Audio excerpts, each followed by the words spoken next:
नमस्कार भक्तजनों। हर हर महादेव। जय भोलेनाथ। नमस्कार। मैं दीव भक्तिवाणी चैनल में आप सभी का स्वागत करता हूं। दोस्तों, मैं बात करने वाला हूं निचला एकादशी 2024 व्रत के बारे में, व्रत के नियम के बारे में, पूजा विधि के बारे में तथा कुछ विशेष प्रश्न है जो उस प्रश्नों के बारे में जानकारी लेंगे। आज एक काम हर घर की महिला को बहुत ही ध्यान से करना चाहिए, अन्यथा पूरे एकादशी का जो व्रत का फल होता है यह आपको नहीं मिलेगा। या फिर एकादशी नहीं करते हैं फिर भी आप इस प्रकार की गलती करते हैं तो इस गलती से बच के रहना, क्योंकि देखिए, यह मैं और आप नहीं बल्कि यह ब्रह्मावत पुराण में बताया गया है।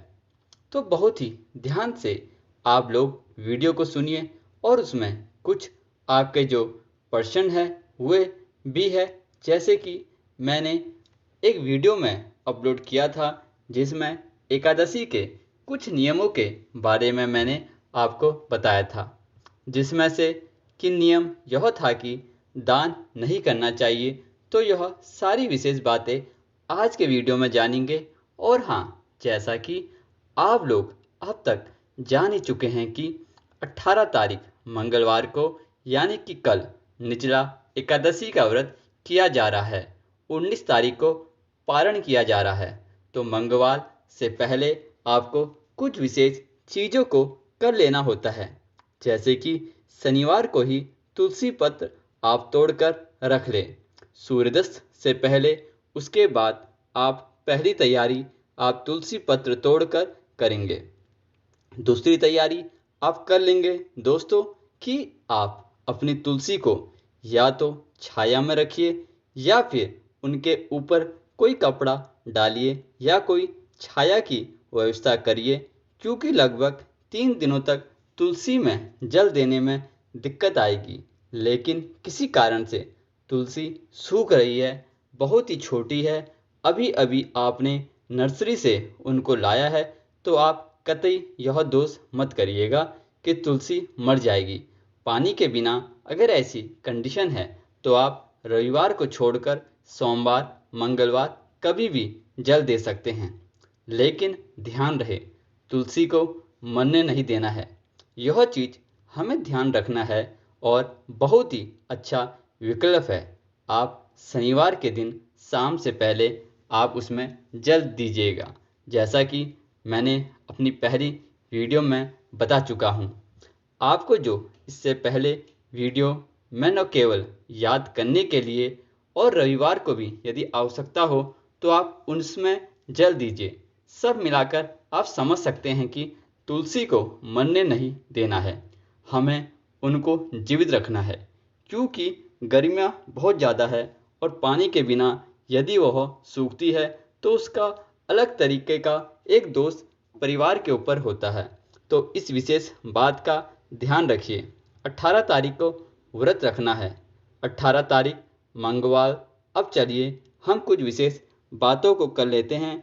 जैसा कि देखिए, पहले ये चीज़ें है कि निर्जला एकादशी का व्रत बहुत सारे प्रश्न है कि क्या करें। हम पहले से सभी एकादशी का व्रत करते आए हैं, तो क्या निर्जला एकादशी का जो व्रत है वह निचला रखना अनिवार्य है? तो निचला एकादशी का व्रत आप जल और फल लेकर भी कर सकते हैं, यदि शारीरिक क्षमता के आपके अंदर नहीं है, आप जैसे बुजुर्ग है या किसी रोग से पीड़ित है, दवाई लेना है, कुछ भी दिक्कत है, ऐसी स्थिति में आप जल और फल लेकर भी इस व्रत को कर सकते हैं। जो लोग स्वस्थ शारीरिक रूप से कोई दिक्कत नहीं है वो बिल्कुल निचला एकादशी का व्रत करें। जैसा कि आप जानते हैं कि 10वीं तिथि से ही ये एकादशी का नियम होता है, प्रारंभ हो जाता है। ब्रह्मचर्य का पालन करिए आप लोग, और हाँ, बाल वगैरह धो लेना है। और दूसरी चीज़ हमें ध्यान रखना है कि हमें हर तरीके से भगवान का ध्यान करते हुए इस व्रत को प्रारंभ करना है।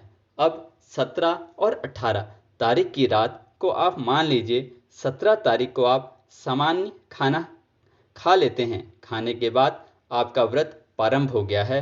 अब उसके बाद आप क्या करेंगे कि आप अपना व्रत जो है आराम से करेंगे। उसके बाद रात को आप पानी पीना चाहे तो आप 12 बजे 1 बजे जब तक जाग रहते हैं, क्योंकि गर्मियाँ बहुत है तो जागते रहेंगे, प्यास भी लगेगी। और 9 बजे तो कोई मुझे नहीं लगता होगा कि सोता होगा। जब तक जगे हुए आप पानी पीते रहिए। दूसरी चीज़, आपको अनाज वगैरह नहीं खाना है। सूर्यास्त के बाद अब बात कर लेते हैं अगले की। अगले दिन देखिए, बहुत ही कठिन व्रत है और इस व्रत को हर कोई नहीं कर पाता है जब तक भगवान विष्णु की विशेष कृपा नहीं होती है। जब तक व्यक्ति निचला एकादशी का व्रत पूरी तरीके से नहीं निभा पाता है, तो आपको क्या करना है कि 17 और 18 तारीख की रात को, 18 तारीख को सूर्योदय होने से पहले सुबह 2:30 बजे से लेकर 3:30 बजे तक आपको विधिवत जल पी लेना है। यानी कि सुबह आपको 2:30 बजे से लेके 3:30 बजे तक आपको विधिवत जल पी लेना है। जल के साथ आप जल के जो है, आप जब पानी पियोगे तो जल के साथ आप ग्लूकोज वगैरह लेना चाहे, वह भी ग्लूकोज की मात्रा जो आपके शरीर में बना के रखेगी। नारियल पानी आपके लिए सबसे बेहतर विकल्प है, क्योंकि उसमें जरूरी पोषक तत्व आपके लिए आ जाएंगे, तो आपका शरीर डगमाएगा नहीं, आपको ताकत आएगी। जो गर्मियों की दिक्कत है वह कम आएगी। तो इस तरीके से आप कर सकते हैं। आप 3:30 बजे से पहले बिल्कुल पानी पी लीजिएगा। मेरी राय माने तो पी दीजिएगा, क्योंकि बहुत ही लंबा व्रत होगा। अब अगली चीज़ हम बता देते हैं आपको कि जब एकादशी में पानी पीजिए तो एक गलती मत करिएगा।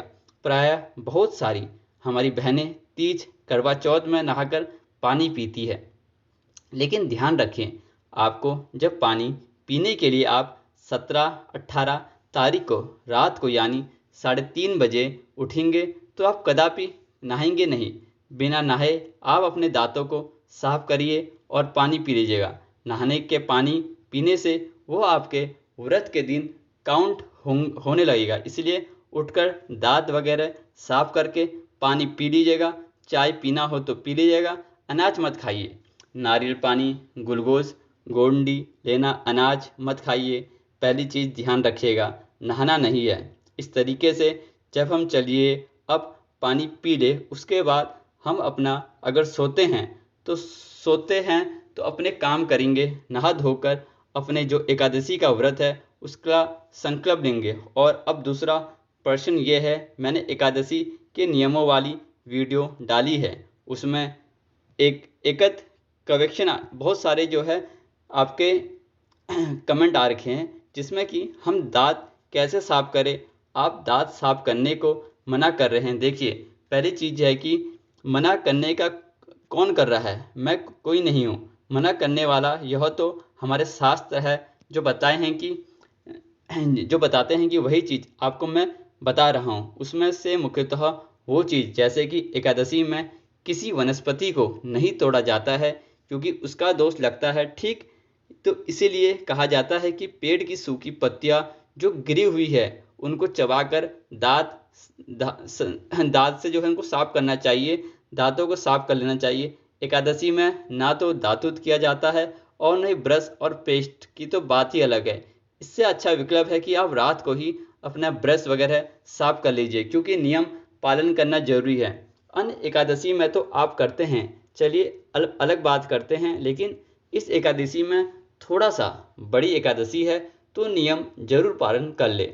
बेहतर होगा कि इस तरीके से करिए। अगर सूखी पत्तियां भी नहीं मिल पाती तो आप दांतों को उंगलियों से साफ करें, कुल्ला कर लें, तभी शास्त्र इजाज़त देता है कि आप शुद्ध हो चुके हो। इसके बाद अब आप ब्रश कर सकते हैं।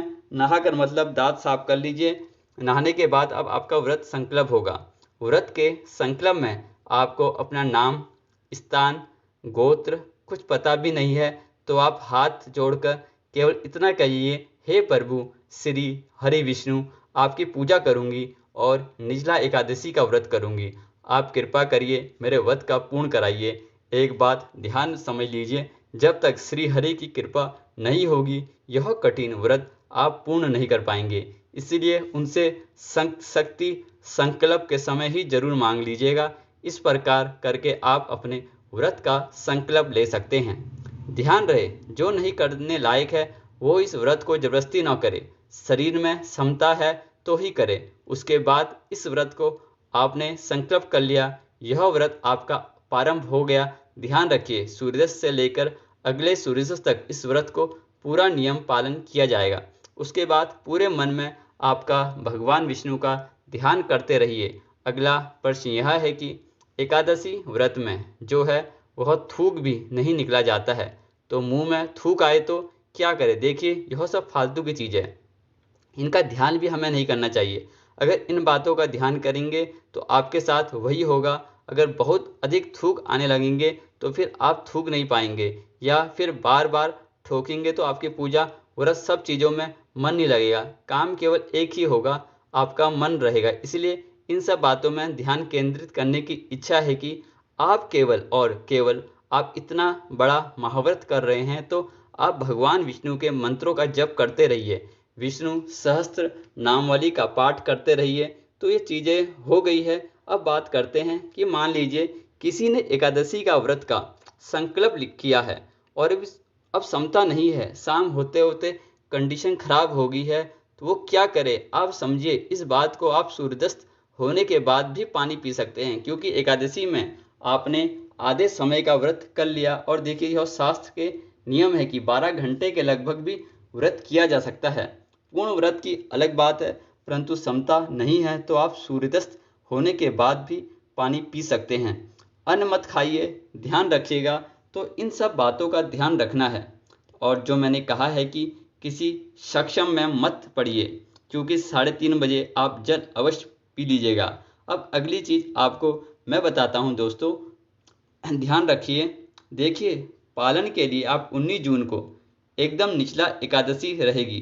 थोड़ा सा आपको थकान, कमजोरी और बहुत दिक्कत रहेगी, लेकिन जल्दी उठ जाइएगा और भगवान विष्णु की पूजा कर लीजिएगा। चरणामृत लेकर उनका इस व्रत को खोलिए। तो आप चरणामृत से जैसे दूध, दही, घी, शहद सब एक दिन पहले व्यवस्था कर लीजिएगा और इसको रखे रहिएगा। अब फोटो है तो आपको दुविधा होगी, घर में लड्डू गोपाल जी है तो आप बढ़िया से उनको स्नान कराइए, पंचामृत बनाइए। लेकिन अगर फोटो है तो आप उनके नाम पर सामने एक कटोरे रख लें। उस कटोरे में भाव करें कि भगवान को आप स्नान करा रहे हैं। थोड़ा थोड़ा दूध, दही, घी, शक्कर, शहद गिराते जाइए और उसे पंचामृत मानकर अपना व्रत करिए। तो ऐसे आप एकादशी के दिन भगवान का अभिषेक भी कर सकते हैं भाव से। और ऐसे ही आप व्रत के दिन भगवान की पूजा कर अपना व्रत भी खोल सकते हैं। तो यह करना है आपको। अब दूसरी चीज़ आप समझ जाइए कि आप जब एकादशी का पालन करेंगे तो ध्यान रखिएगा, एकादशी का पालन यदि आप निचला है तो आप चरणामृत से करेंगे, और यदि आप जल लेकर व्रत है तो आप तुलसी पत्र, चरना नाम दोनों लेकर के आप इस व्रत को पार करेंगे तो आपका पारण माना जाएगा। पालन के समय एक चीज़ का ध्यान में जरूर रखना है दोस्तों, शास्त्र कहते हैं कि हमें ब्राह्मणों को भोजन कराना चाहिए। अब शारीरिक क्षमता यदि आपकी है तो आप पानी पी ले, और स्वयं खाना खाने से पहले आपको यहाँ ब्राह्मण मिल जाते हैं तो आप उनको बुलाइए, आपके घर की दहलीज के अंदर उनको भोजन कराइए। चलिए, अब ये थोड़ा मुश्किल तो है, अब क्या करेंगे। आप ब्राह्मण का भोजन यानी कि कच्चा अनाज निकाल कर और इसे किसी धार्मिक स्थल में, मंदिर वगैरह में भिजवा दीजिए और अपना खाना बनाकर खाइए।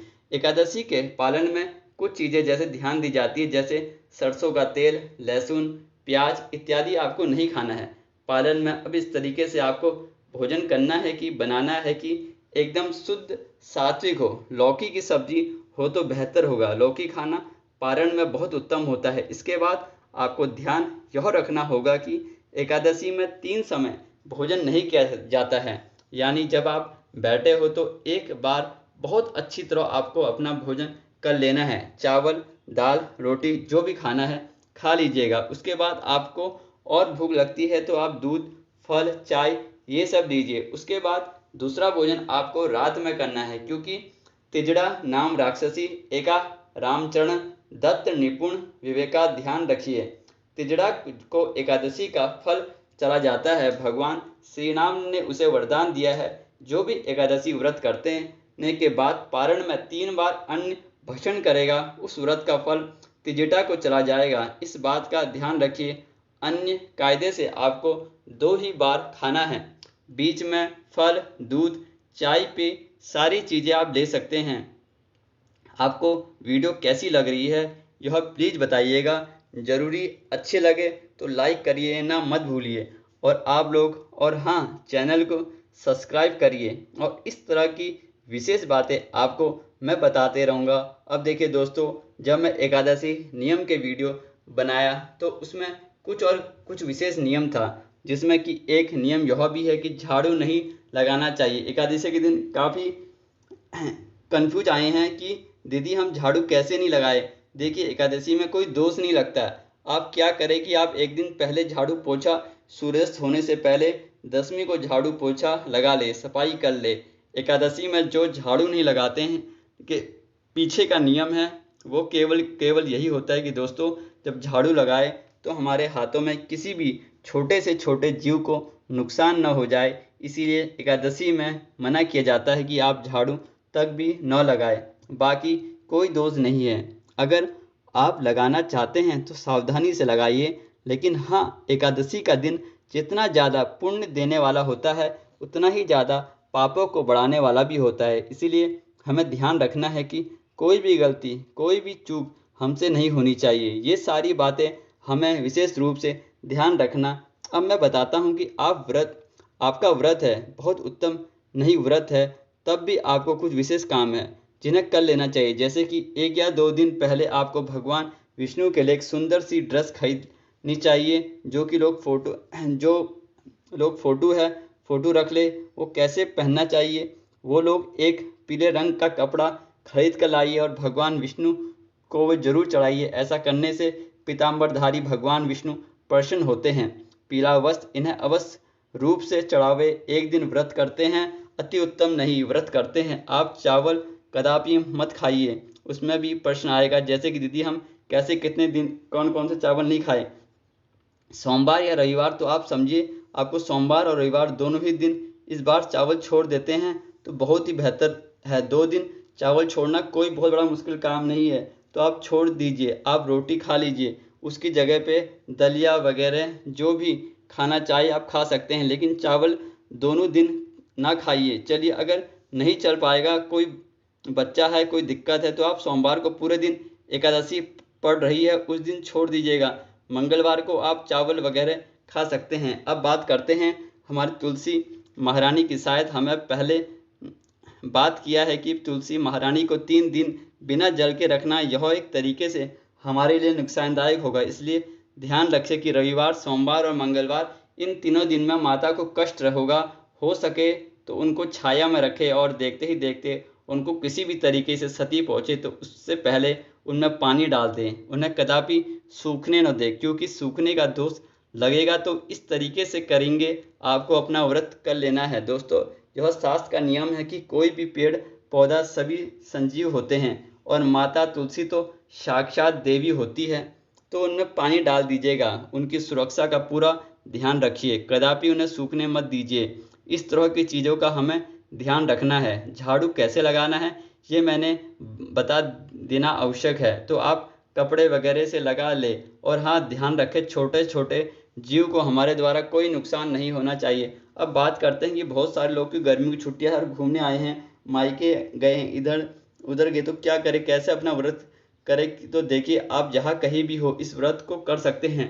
ससुराल, मायके, अन्य कहीं भी आप इस व्रत को विधिवत कर सकते हैं। अगला प्रश्न है कि शुक्र तारा अस्त है, तो ऐसे में हम नए व्रत का प्रारंभ कर सकते हैं या नहीं। तो दोस्तों, बिल्कुल भी क्या सकता है, शुक्र तारा अस्त है तो भी इस व्रत को आप प्रारंभ कर सकते हैं, कोई दोष नहीं लगेगा। दोस्तों छोड़िए, बल्कि असीम पुण्य के भागी बनेंगे। तो जिन्हें इस व्रत को करने की क्षमता हो, करना चाहते हैं हो, बिना सोचे समझे आप इस व्रत को कर सकते हैं। तो आप लोगों ने जाना कि जल कैसे पी सकते हैं सारी विधि के अनुसार। बाकी तो उल्टी सीधी बहुत सारी विधियां आचमन में लीजिए, यह करिए वो करिए, लेकिन सही विधि यही है कि आधे दिन का व्रत आप का हो जाता है उसके बाद आप सूर्यास्त के बाद जल ले, क्योंकि आपकी क्षमता नहीं है और आप ब्रह्म मुहूर्त में बिल्कुल जल पी सकते हैं। यह शास्त्र का नियम मैं बतलाई हूँ कि किसी भी तरीके से दुविधा ना करें। पनन के नियम का हमें ध्यान जरूर रखना चाहिए। उम्मीद करता हूँ कि तुलसी पत्र वगैरह आपने तोड़ दिया होगा। तुलसी को कहीं अच्छे से सूखे ठंडे जगह पे उन्हें स्टोर करके रखिए बढ़िया से बढ़िया, और भगवान को हर भोग में तुलसी पत्र आप जरूर लगाइए। एक चीज़ का और ध्यान रखिए दोस्तों, एकादशी के दिन मंगलवार पड़ रहा है तो सोमवार मंगलवार दोनों ही दिनों में आप बाल न धोए। आप रविवार के दिन अपने बाल वगैरह धो लीजिए। धोकर विधिवत, और किसी कारण से आपने लहसुन प्याज खा लिया अज्ञातवश अनजान वस्त, घबराने कोई बात नहीं है, ऐसा कोई बहुत बड़ा इशू नहीं है। आपने लहसुन एक बार अपने हाथों में जल लेकर ओम अपवित्र पवित्र ओम पवित्र पवित्र हो, बस आप हो गए पवित्र, शास्त्र कहता है। बल्कि माता अनुसुईया ने भी यह माता सीता से कहा है कि महिलाएं बिना बाल धोए किसी भी पूजा पाठ में शामिल हो सकती है। तो क्योंकि आपको पता है कि उन्हें माता सीता एक ऐसा वस्त्र दिया था जो कभी मलिन होता भी नहीं था। अब सब मिला जुला कर स्त्रियाँ जितना ज़्यादा अपने आप में, जैसे उन्हें हर कई जगहों पे जैसे शनि मंदिर वगैरह में जाना भी निषेध बताया गया है, तो सब मिला जुला कर जो शास्त्र के नियम है इसको मानिए कि आप इतना करके अपने बालों पर जल छिड़क दीजिए, आप पवित्र है। हाँ, अपनी अच्छी तरह नहा ले, मन से वचन से कर्म से आपको शुद्ध रहना है। यह सब चीज़ें हमें जरूर ध्यान रखना है। इस विधि से इस तरीके से करके आपको अपना व्रत पूर्ण करना है। एक चीज़ और बता रहा हूँ दोस्तों, यदि जीवन में बहुत समस्या चल रही है, हाँ आपको किसी भी पंडित ने ज्योतिषी ने बताया है कि आपको सभी ग्रह खराब है, एक बार आप निचला एकादशी का व्रत करके आप भगवान को विष्णु की शरण में समर्पित कर लीजिए। आज से 2 माला 1 माला 3 माला आप ओम नमो भगवते वासुदेव मंत्र का जाप करिए। मैं दावे के साथ गारंटी दे रहा हूं कि आपका सभी ग्रह धीरे धीरे 6 महीने नहीं बीते खुद बिना किसी उपाय के ठीक होने लगेंगे। तो यह बहुत ही विशेष बात है, इससे आपको ध्यान जरूर रखना है दोस्तों। अपने ग्रहों को बैलेंस करने के लिए आप निचला एकादशी का व्रत करें। तो आपको लग रहा होगा कि ये व्रत ऐसा कैसे करेगा, मैं बताती हूँ दोस्तों। त्याग में बहुत शक्ति होती है। जब पल पल आप जल के लिए परेशान न रहते हुए भगवान विष्णु के नाम का जाप करते हो, मंत्रों का जाप करते हो, तो बस उसी दिन आप भगवान विष्णु के सबसे प्रिय भक्त बन जाते हो। तो यह ध्यान रखना होगा, अच्छे कर्म करना है, भाव से पूजा करना है, और अपने 9 के 9 ग्रहों को ठीक करना चाहते हो तो आप निचला एकादशी का व्रत बिल्कुल धारण कर सकते हो। मुझसे कुंडली अगर बनवाना चाहते हो या दिखाना चाहते हो तो आप केवल और केवल यह जो नंबर आपको दिखाई दे रहा है उसी पे आप संपर्क करें। कमेंट बॉक्स में यदि किसी भी तरीके का नंबर होता है तो उस नंबर में आप चेक कर लिएगा, कहीं वो किसी जो फ्रॉड का तो नहीं है। अगर आपको वीडियो कैसी लगी, अन्य वीडियो देखने के लिए आप हमारे चैनल को लाइक शेयर और सब्सक्राइब अवश्य करिए। बोलिए हर हर महादेव।